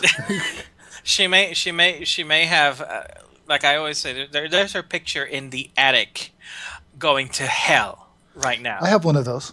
Her Dorian Gray picture, is that what we're saying? Oh, yeah. But, I mean, have one so of those. she's going to be coming back, and I don't know how they're going to do this. I mean, I almost want sort of a Tim Burton-esque take on this. It would have to be. It really would have to be. To be appropriately irreverent, Tim Burton's got to have a hand in this somehow. So I wonder what... So she's developing the series, but what is it going to be? I don't know. We don't know. We're still don't know. I mean, obviously they can't do what she used.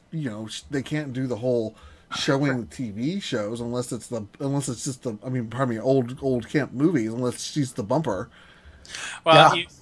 you remember you remember her movie. I loved her movie. I love her movie. It's so freaking awesome. It's.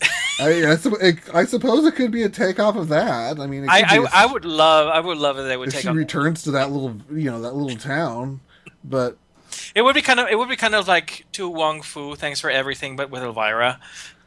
And then instead of turning into drag queens, they just turn into goths and horror people. Oops, I clicked that button a little early. Sorry. So apparently we're moving on. Yeah, I wish that the Elvira picture you'd chosen was the one in the one of the maquette up here in the yes. Because- Yeah, the problem was that that's not what I didn't want to give a false impression of what the cartoon might look like. Might be look like. So yeah. So next up, and I'm just kind of brought this up because Sesame Street kind of was our childhood. Let's be honest. And it is now being brought to you by the letters HBO because B is for broke. Well, B is for broke because apparently, I guess that Sesame Street has never relied on the majority of its money to come from PBS or from governmental funds. The majority of its money has always come from merchandising. Mm-hmm. And apparently, merchandising is not doing so bloody well these days. Well, Elmo is... Everybody who had or wanted to Tickle Me Elmo is done with him. Oh, yeah. Well, also because of the scandal thing going on, which did not help. There was a scandal? Oh, yes. There's always a scandal. The voice of Elmo, you don't remember that? No. I try not to listen to that stuff. It just makes me unhappy. Okay, then we will maintain your bubble of innocence. Yeah, Yay! such as it may be, and I will not enlighten you. But what's happening now is that HBO has signed on with Sesame Street for, I think it was a 5-year contract. Sesame Street is cutting back from an hour to a 30-minute program. For the first 9 months, I believe it is, HBO has exclusive rights to show the new shows, at which point then they will be released to PBS. So, I mean, I understand it. I think it's a good way to continue the show. I'm not overly thrilled with the reduction, but I mean, the show is old. It has, look how long it's been out there. Yeah, it's So- been out there for a long, 50, almost 50 years. Yeah, I mean, Sure. look at how it's outlasted Electric Company. It's outlasted 1-2-3 Contact. It's You're saying words that people don't necessarily remember. yeah, I'm old. I'm just Right not the now, oldest most one at people the only moment. know the Electric Company from the spoof on Family Guy. Unfortunately, So it just it's funny to think that You're not just Sesame dating Street has yourself. done a parody of Game of Thrones too, which I is know. sad. I just the thought that one day Daenerys might turn around and Big Bird stand. Yeah, I want to see that. I wanted to say you're not just dating yourself. You're dating yourself. You're buying the flowers, and you're going all the way to third base here. Yeah. So the next topic would be movies. It will be movies, and one of the notes I made here is that I realize we should be talking about Agent 47. It is a movie. It is based on the Hitman game franchise, but I don't think any of us have played it. And I have played the Hitman franchise, and I honestly don't care. and I have absolutely no You know- desire to watch it. I saw the trailer, and I thought, hey, that would be better than the Fantastic Four was. Ooh, burn, just burn. So, moving on to the actual first movie topic will be Star Wars, because there's a lot of things that came out. Yes. First up, the Rogue One one-off movie has been cast. It's going to be directed by Gareth Edwards, and will focus on the Resistance fighters who unite to steal the plans for the Death Star. I thought the Bothans did that. Apparently, the Bothans... well, I know the Bothans managed to use their network to get it to them, but this is, I guess, revisionist like- history. So, yeah, What precisely are Bothans anyway? they're aliens. They're like slightly cat-like creatures. I could go get you my alien species of Star Wars and show So we you. need to see at least one of these people in this cast with cat ears. I nominate Mouse. He's not a cast member. No, I'm not a cast member of. The Okay, movie, so cast of the members thing. include Felicity Jones, Diego Luna, Ben Mendelsohn, Donnie Yen, Jiang Wen, Forrest Whitaker, Mads Mikkelsen, Alan Tudyk, and Rez Ahmed. And so this will occur just before Star Wars New Hope. So it's going to be produced by Kathleen Kennedy, and New Hope. yeah, episode 6. Oh, yeah, sorry. Or rather 4. Oh, sorry. okay, yeah. But when you say those words, Star Wars, they don't the mean actual anything to movie. anybody who actually knows it. No, I was thinking in the entirely wrong context when you said this is happening before A New Hope. I thought, wait, but New Hope has already been launched as a movie in the 70s. You mean this is going to launch before The Force Awakens? But I'm thinking, you're thinking No, you're it's thinking time Chronologically, it will chronologically, occur. I am thinking release time. It's time travel. It's all time travel. It's all time travel. And Now, it says- I wasn't entirely wrong frame of mind for you to make that comment. And it makes it says it goes into new territory, exploring the galactic struggle from a ground war perspective. I'm like, but Rogue One was a bunch of fighter pilots. So I'm really Yeah. confused how this is going to go. Kathleen Kennedy has done some really interesting things. Yeah, I mean, I am curious to see how they pull this off. Aside from that, it looks like they have announced the directors for Star Wars 8 and 9. Oh, So let's see. My notes are all cluttered here. Colin I'm going to mangle his name. Trevorrow will be directing Star Wars 9. And Rian Johnson, I believe, is going to be doing episode 8. So just a heads up for those. Okay. On top of that, Star Wars has admitted they will be creating Disney has admitted they will be creating Star Wars theme. It's because it's written backwards. Yeah. They have purchased a huge amount of land. This is the largest land increase that they're for both of the theme parks. So they basically said that you're going to have people running around as droids, aliens. It'll all be people are supposed to feel like they have arrived on whatever world they're droids. So, you know those R2 people, the ones in the R2 things, you're going to have to be real careful because with the kind of heat in the summer, they're going to end up with. Well, they could probably use the remote robots. They used them back in Epcot Center in the early 2000s. Actually, I think that the R2 unit should be the little trash cans for the area. Yes, they should just little buzz around and you pop up at the top and they drop the trash in. R2 Roomba. R2 God. Roomba. Roomba D2. Perfect. And last but not least, George Lucas wants you to love Jar Jar Binks or else. So now let's explain this one. So the man is basically trying to appeal to. Okay, first of all, George Lucas is a very sore loser. Thanks. He just does not know when to give up and just let it go. Let it go. Let it go. I had to go there. Let that one go, please. Yeah. Yeah. I had to show off my voice, La voce. Mr. Lucas has been doing this since he basically divorced his first wife so she wouldn't get any of the money for Star Wars. So basically he's trying to tell people Disney had a huge influence on me, and when I created Jar Jar Binks, I modeled him after Goofy. So if you're hating on Jar Jar Binks, you're hating Goofy. Yeah, that is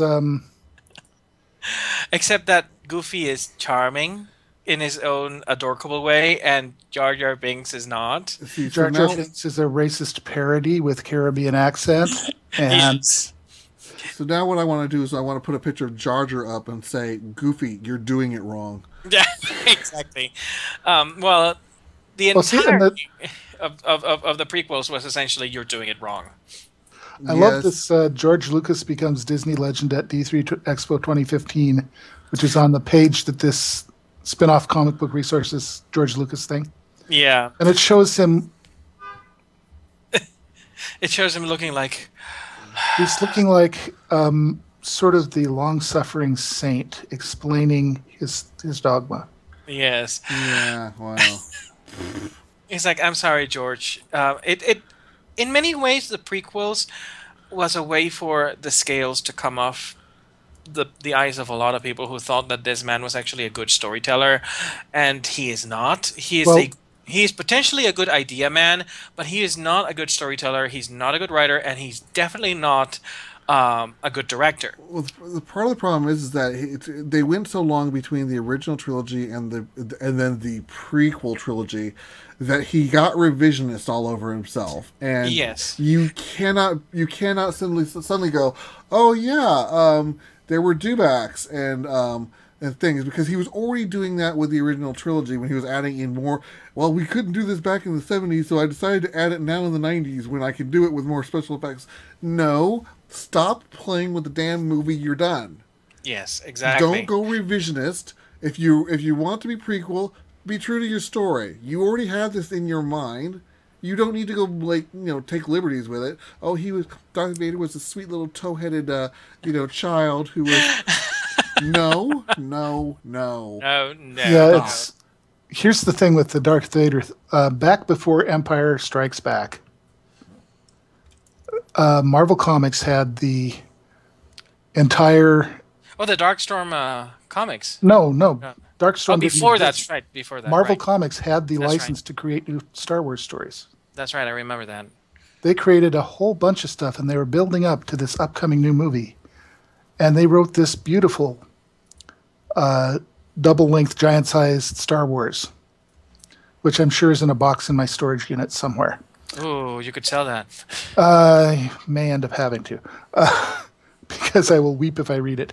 So what happened is that it's a flashback, and in it, Luke finds out what happened when Darth Vader and his father, on their trip to another planet, what happened to turn him to the dark side. And this was before we got any of the Obi-Wan is a lying liar who lies. Oh, I'm sorry, it was a metaphor.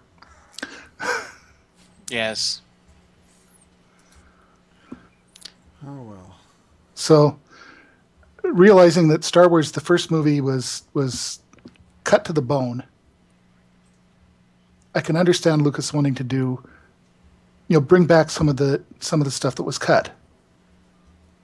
But no. But now is not the time to do it. The only thing he did, the only one he had to change if he was going to bring that back, was when Han Solo met the giant slug fellow. Oh, Boba Fett. But for crying out loud, Jabba the Hutt. Jabba the Hutt. Pizza the Yeah. Hutt. Pizza the Hutt. Yeah, that was because in the original movie, the character was acted by a big fat guy Yes. who didn't look particularly threatening. So moving on from our plethora of Star Wars revelations to my little feature of Kaiju Watch 2015. And I realized Skull Island Reign of Kong is actually the name of a feature that's coming to Universal Studios. But King Kong Skull Island has a lead writer here. And it's the writer that's coming from Jurassic World. Huh. So it's Tom Hiddleston and Brie Larson are currently slated to star in the creature feature, as they put it. Derek Connolly is doing a little island hopping. Monster Island, that is. Connolly, who is director of Colin Trevorrow's frequent writing partner.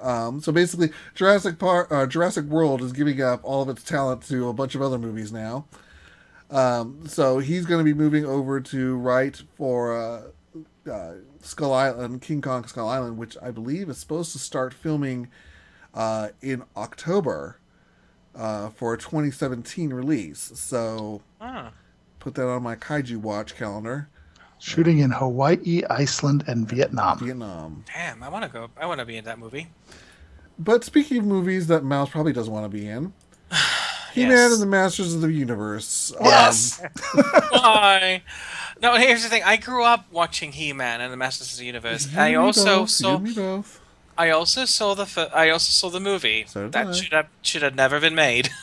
Hey, if it's going to be made, they cast it with the right people. Well, yes, they just did not have the right script. The casting was actually very good, especially He-Man. The script was pretty much what the TV show was doing too, and that's the problem. Yeah, it was pretty much the problem. Well, I mean, so Christopher Yost will be turning his focus over to a new version of He-Man and the Masters of the Universe movie. They're looking at a possible reboot, which is This would be the fourth reboot.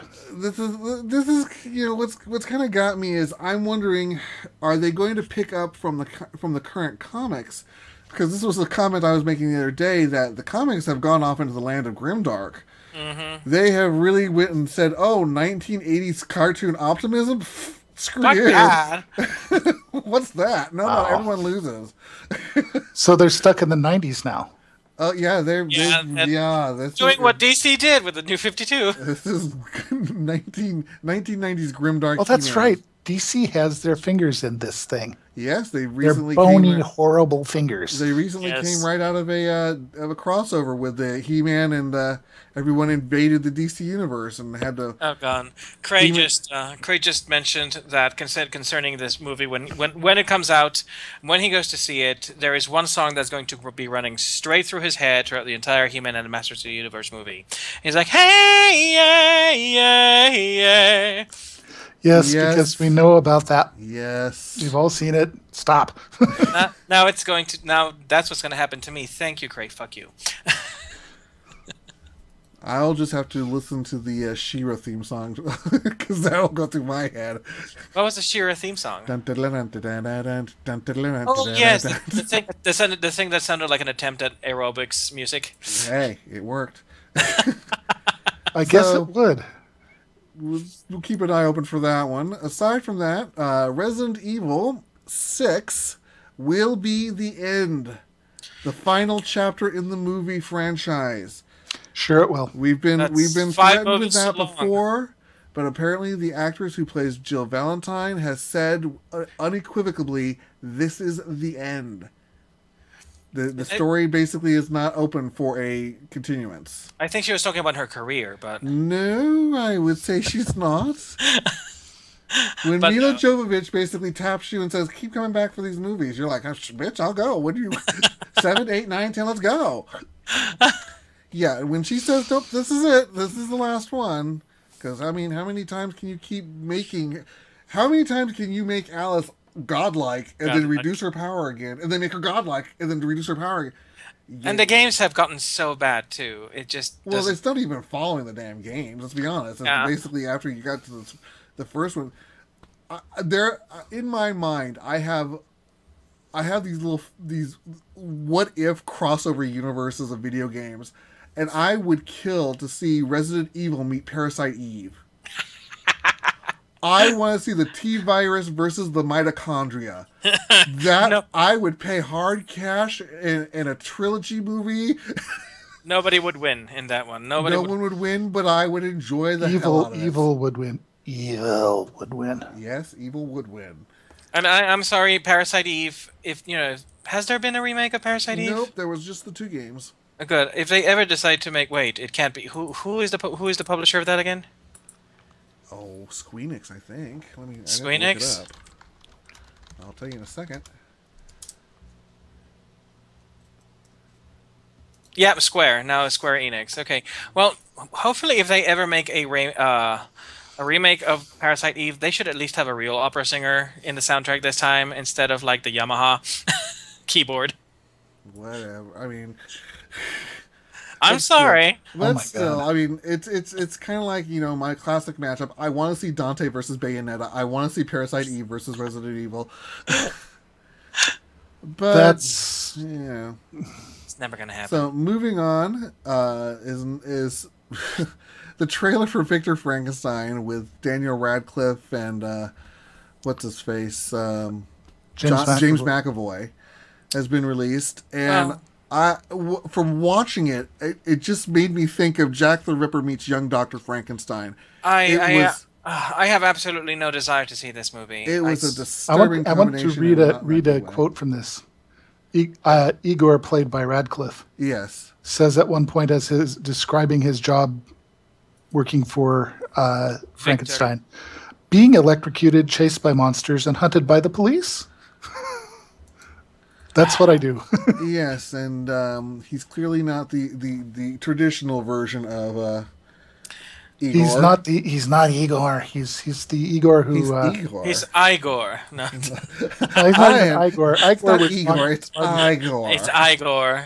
Igor was Marty Feldman. He can't be replaced that Yeah, way. he can't be replaced now.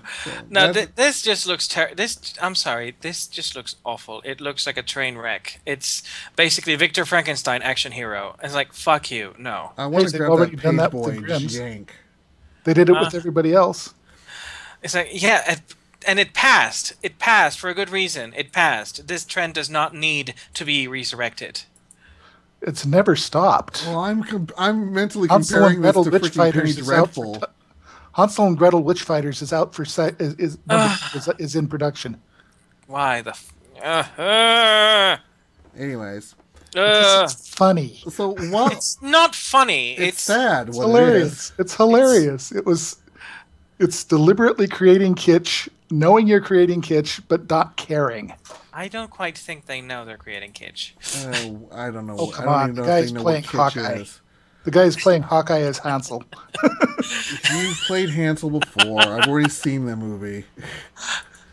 This is the sequel that's coming up. So, anyways, This is hi. We know we did this already once. We're going to do it again because we you can like us and you'll give us your money. Because of reasons. because he needs that fat Avengers cat. Yeah. So moving on to our If I last don't topic. do something, you'll forget who I am by the time Avengers comes up, and I won't be able to get any scenes. Yeah.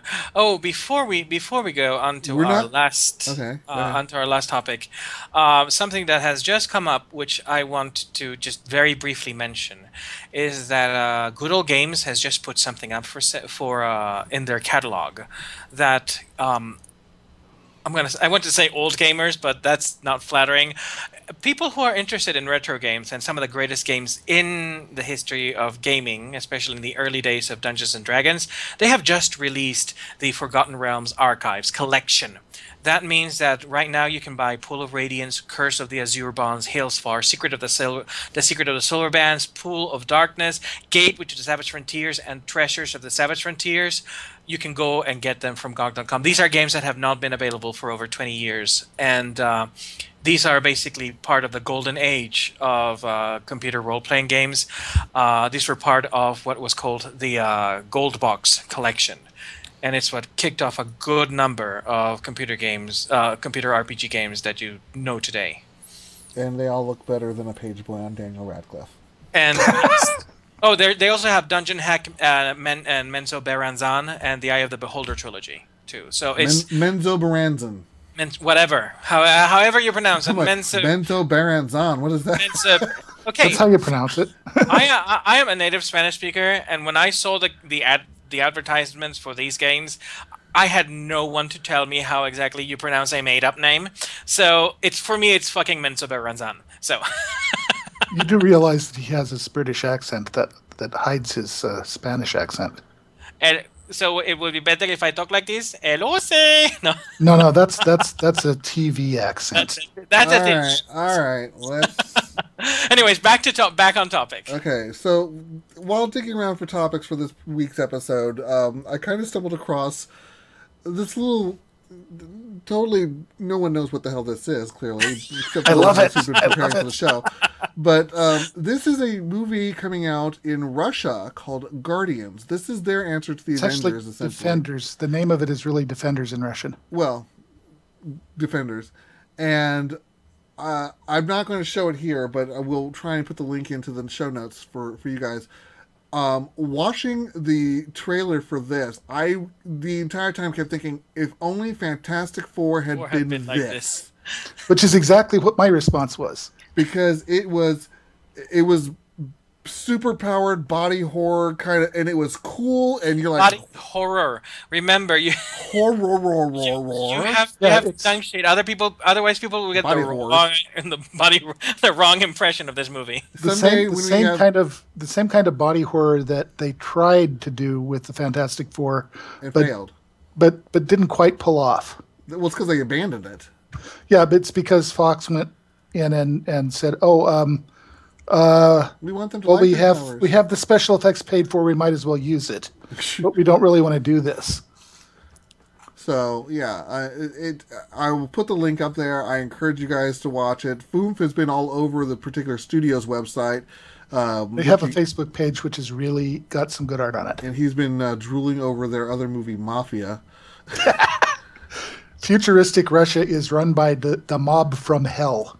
Literally, that's the short version of the movie. So nothing has changed in Russia since. No, the mob from hell, the real mob from hell. I know. He's being sarcastic. I'm being cheeky. It's closed caption for the sarcasm impaired. So let's go ahead and wrap up. I've got a whole bunch of things to say here real quick. First up, we have a prize winner. Angelina Gomez, thank you so much for your kind comments on last week's episode. You can see all the various comics to your to my right, left, whatever, over here. All those comic books you're going to win. In preparing today's notes, I realized I feel like I shortchanged you, so I'm going to throw a couple extras in there. Because when we come up upon our next notification, we have another giveaway, and I'll explain why in a moment. This is what you're getting this time around. If you are a subscriber to the YouTube channel and make a comment on today's episode, which is episode 110, and watch our episode 111, you will know if you are a winner or not. But we've got Battle of the Planets Witchblade crossover, X-Men 2099, Oasis, Tales from the Age of Apocalypse, Crux, Sigil, Star Trek The Modala Imperative, Star Trek Next Generation Star Lost, the 4 episodes of Wake Wake, and then 5 different mangas for World of Warcraft. So I got a huge bunch of stuff, and I've got an equal set for next week. And why are we doing this? Because Season 2 is coming, bitches. Season 2 will be launched at the end of August. We might even have a theme song. Maybe. Maybe.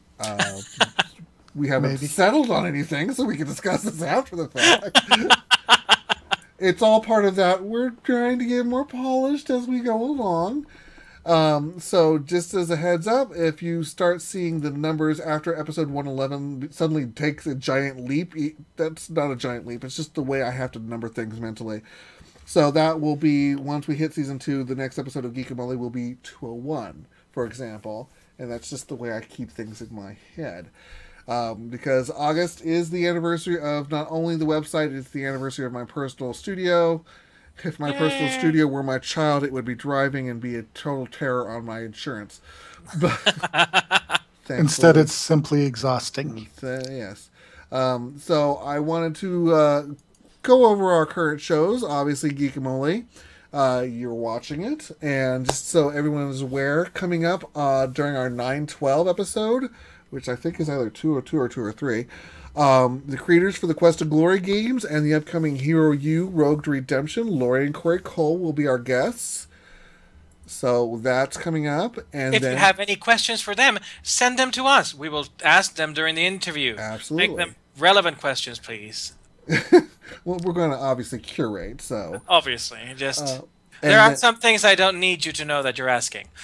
And then 9/26, which will be live from TwitchCon. I will be hosting that with the Mummer from Tea Time Games. And anyone else we can happen to squeeze on the couch in our hotel room. Who knows? Well, we don't know who will be there. We might be able to kidnap some people and bring them upstairs. You totally should kidnap the Nostalgia Critic, just because. Is he a Twitch person? Sometimes. But I'd just be hilarious. Here, come talk about games. But I don't talk about games. I don't care. Well, I don't. These are all people I have never met, and I am still very small on Twitch. Kidnapping them is a little bit of a challenge. Oh, we have forgotten to thank Jim in this podcast, so thank God for Jim. Go ahead and thank God for Jim. Thank God for Jim, Sterling. And just so everyone's aware, following Fallout 4's launch, Mummer will also be back to give us his review and insights on that as well. Other shows, I've mentioned this before, Kill Count, Dark is in progress, and let me just go ahead and you can see it is in progress. I do actually have title graphics and everything ready. Aside from that, I do have Deus Ex and Styx currently in line. MMO Opinion, I have completed the narration of my review for Aeon, so once I finish splicing the video together and adding special effects, it should be ready to go. I even have little snippets if you guys want to see it. I'll show you a little cuts first. We also do have someone who is going to E3 next year, so they can be our correspondents. I want to go to E3 and cost. So work on multiple subtopics per category. You probably can't hear the thing that's going, but that's my little review review of that's how I will be reviewing games. And then aside from that, this is hard to hear, but once you hear it. When I find the bastard, I'm going to tear his sick goddamn heart out. We can't hear a thing. I hear small animals stomping around. Well, that's because you're talking over it now, and you're all missing the jokes. Thanks, guys. The joke being that the character says, when I find this guy, I'm going to rip his goddamn heart out. The person talking in my ear says, well, fine, just don't forget the blood. My response going, yeah, isn't that where the blood is, in the heart? You never know. So those just proof that I'm working on it. So I also have an unnamed retro review project that I'm currently working on. Currently, Entomorph is the one in progress. I need to finish some chapters. I'm working on some maps. I still have 2 chapters I need to finish in the game. Let's be honest, I've gone through the entire internet and I cannot find any maps other than a hand-drawn map, which means I don't think anyone ever bothered to assemble these pictures together. It is not easy. I assure you, it took me, just for the one island that I finished, it took me a good 5 hours to assemble all the pictures together and repair it. So yeah, it's not an easy thing, but I do have other games that I would like to do, such as Twilight of the Gods, The Worlds of Ultima, Ultima Underworlds, The Summoning. Oh, those are good. I have quite a few old favorites I'd like to revisit. And I'm also going to be doing some myself, too. Well, good. Then we can both do it, and we can both do the same thing. Yes. Aside from that, I was working on my... I'll bring it up closer. I do have some creative project shows I wanted to do. The only reason I didn't start with this one is because I realized it would look odd, because the camera would be up there staring at me, playing with a little Ken doll and licking my finger, and that just would not be... because it's water-soluble clay that I'm using, so I just figured that would not be a good idea. He's tasting his dolly. I am quite certain that you would have an audience for a very... I'm sure I would have had an audience. The problem is that I would pretty much need the camera on my glasses here so that you guys could see what I'm actually doing. So do you have a Google Glass? I do not have Google Glass. How dare you not? Because I have a life, and I'm not nearly that much of an ass. No, it's exhibitionist. Okay, Yes. I'm not that much of an exhibitionist. But I will find some way to make this viewable so that it doesn't look nearly as perverted as it seems. But I wanted to just let you guys know that that's going on out there. So, as always, if you like what you see here, please subscribe, follow, join. It's all Steel Phoenix TV. Everywhere I can be, I'm Steel Phoenix TV. And Cece will be back next week, I hope. Yeah, she Yes. should be. We've got topics that we tabled for her. I'm not nearly as lovely as a co-host as she. Oh, We can get you a wig. He just wants Actually, to I use his have face rig. I have a face rig but it's just a little uncanny. I told him not to use it because it was disturbing. Although we should totally use face rig for the Christmas episode, and every one of us should be Santa Claus. No. Oh, Yes. No. I'm willing to I'm willing to wear the Santa Claus hat on the face rig, but not be Santa Claus. Fine. I barely even celebrate Christmas. So.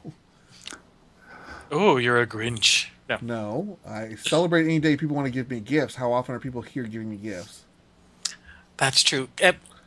Drew wants gifts. Yeah, send them. That's a blatant beg people. Total blatant. It's like, oh my god. So... Actually, I'll be happy if you subscribe and comment. yes, make That's a Drew's gift. Christmas That's a good good. gift. That'll make his Christmas. So, Yeah. Angelina Gomez, thank you for being the winner of last week's giveaway. I will reach out to you to get an address so that I can mail off all the comics that I'm going to be sending your way, all the graphic novels I'll be sending your way. Again, I'll show it to you again if you want to see it. We got a crap ton of stuff. Look at all the stuff. Look at all the goodies. Look at all the stuff that can be yours. All of that this just can be yours. But All not you mine. have to do is subscribe to YouTube and comment on episode 110. And on episode 111, I will announce if you are the winner. And then I will contact you and we will mail all the stuff off. I do need you to be a United States resident. Sorry, postage to another country is expensive. It's very expensive. Even to Canada. Even to Yes. Canada. Canada, I might make an exception. But I'm sorry, I'm not mailing a bunch of books to Europe or Australia. Especially since you then have to pay all of the duty on it yourself. Yes. That is very sicky. So these are books. They are coming library rate. That's what helps me save some money.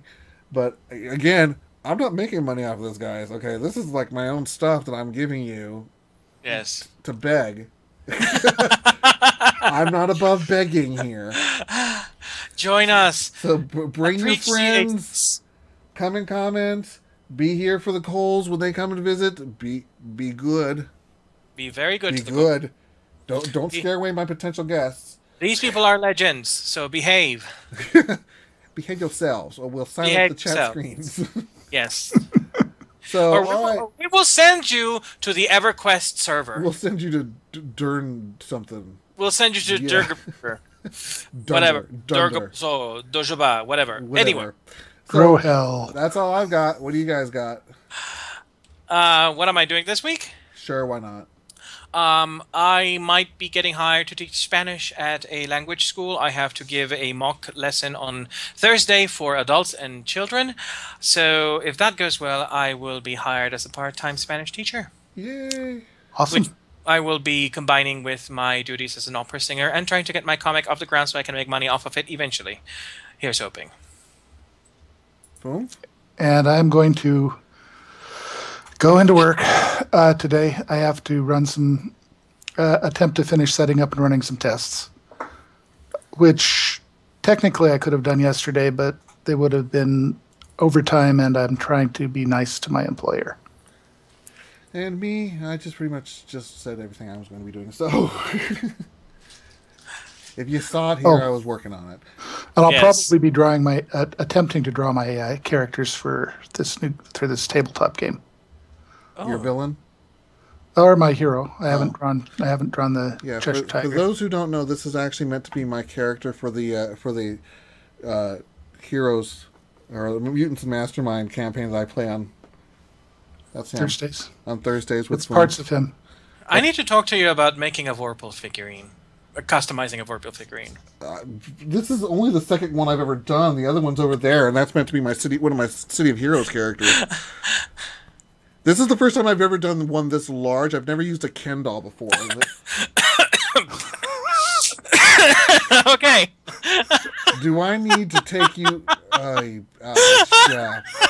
So the Vorpal effect, it is in full. We're going to go ahead and close on I that called note. him and it happened! Oh my god! Good night, everybody. Good night. See you next week.